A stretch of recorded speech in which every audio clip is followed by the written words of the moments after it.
Assalamualaikum warahmatullahi wabarakatuh. Kesimpulan muzakarah ulama Aceh dan Sumatera Utara dalam acara Multaka Ulama pada tanggal 29 Januari tahun 2022.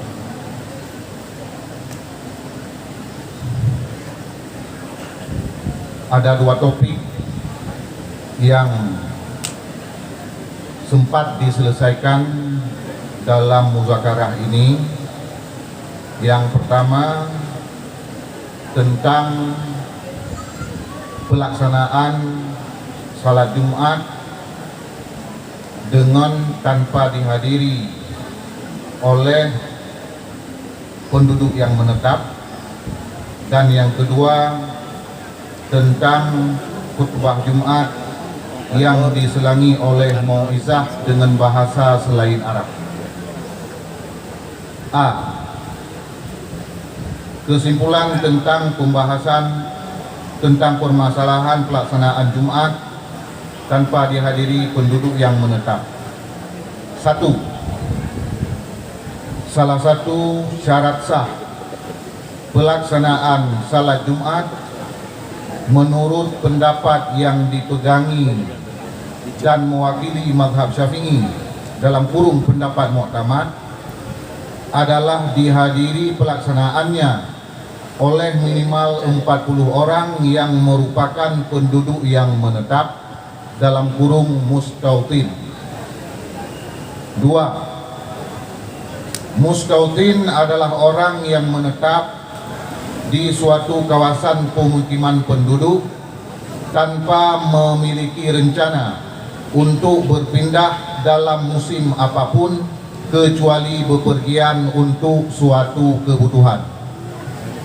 3. Batas wilayah kependudukan atau istitan tidak dipengaruhi oleh batasan teritorial secara administrasi selama berada dalam lingkungan penduduk wilayahnya yang tidak terpisah.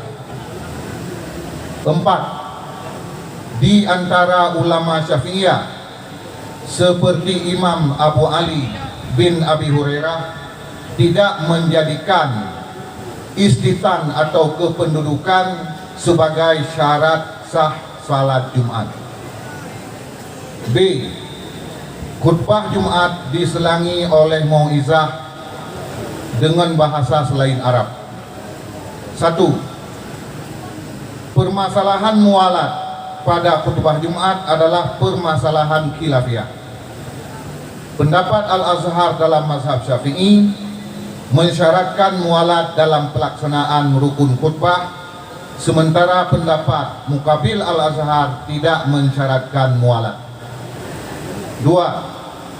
Mau'izah dengan bahasa selain Arab dalam durasi yang panjang dalam kurung seukuran pelaksanaan salat 2 rakaat yang ringan dapat memutuskan mualat menurut pendapat sebagian besar mutaakhirin Syafi'iyah, sementara sebagian mutaakhirin Syafi'iyah lainnya berpendapat sebaliknya seperti Imam Ali Syabra Malasi dan lain-lain. 3. Pendapat Imam Ali Syabra Malasi lebih cenderung diamalkan oleh khatib-khatib daerah Medan dan beberapa tempat di Indonesia dengan memperhatikan kearifan lokal serta berpijak kepada kebutuhan dan manfaat bagi masyarakat setempat. Sekian, Assalamualaikum warahmatullahi wabarakatuh.